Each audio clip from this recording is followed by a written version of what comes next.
Good afternoon, Madam Chair and members. My name is Jeff Burkhart. I am the former Executive Director of the Texas Indigent Defense Commission. If I were to basically explain indigent defense in Texas in just 3 words, those words would be justice by geography. The quality of representation you receive, and in fact, even whether you have an attorney by your side, varies in Texas based on the county line. There are a couple different things driving that. One is the loss of attorneys. You know, if you look at our urban areas, we've lost a great number of attorneys, but the problem is far worse in rural Texas, where we've lost over 500 criminal defense lawyers. That's over 1/4 of the rural criminal defense bar in Texas over the course of the past decade. Heading to the second driver of that justice by geography, it really is our funding. Texas today is 46th in the nation in indigent defense funding per capita. Senator West, you alluded to this before. If you look at what we spend today compared to the national average, to get us to the national average from where we are today, that's a $200 million gap from where we're at. That's exacerbated by another fact, which is 90% of the cost of indigent defense in Texas is shouldered by the counties. A little bit less than 10% is shouldered by the state. So those two things, the lack of attorneys and the funding, that really is driving that justice by geography. As a result of that, we know that thousands of people each year don't have an attorney by their side in violation of the United States and Texas constitutions. So what do we do? I mean, thankfully, TIDC really has come up with a great answer to this, and that is build public defender offices.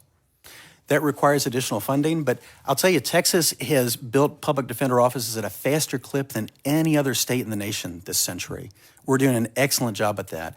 TIDC has counties lined up at the door, but we need more funding for it. To fill that $200 million gap, we're recommending that the state invest in another $50 million per year over the course of 4 years to bridge that justice gap and build public defender offices in Texas. Happy to take any questions you have. I don't see any questions, but thanks for being here, Jeff. We appreciate it. Thank you all, appreciate it. James McDermott? Thank you. My name is James McDermott. I'm the Chief Public Defender in Far West Texas. That means we represent the indigent in criminal cases in 5 rural counties across the Big Bend region. That's Brewster, Presidio, Jeff Davis, Culberson, and Husband counties. Y'all were talking about me a little bit earlier today, and thank you, Senator Flores, for that. One of the things that we do that I think was part of what was discussion earlier today was the committee was talking about judicial efficiency.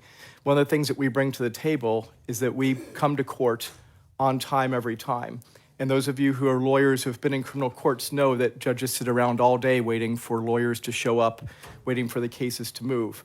What we do as a public defender's office is we come prepared, on time, and ready to work our cases. That way the judges can move on and work on other cases on their docket and move on and handle the caseloads that they have.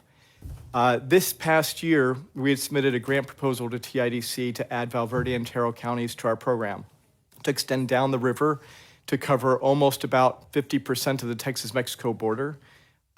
We were not able to do that because TIDC lacked the funds in order to be able to allow this to happen. This means that Valverde County, which is experiencing a fiscal crisis because of their need to represent in criminal cases, was not able to access this program and get the services that they needed. The county attorney from Valverde County is also here and has signed up to testify. He is a prosecutor and is a person who's wanting the program, our program, to be present in his county. I'm happy to take any questions, and I will be the first person to end before the beep. Well, congratulations. Thank you.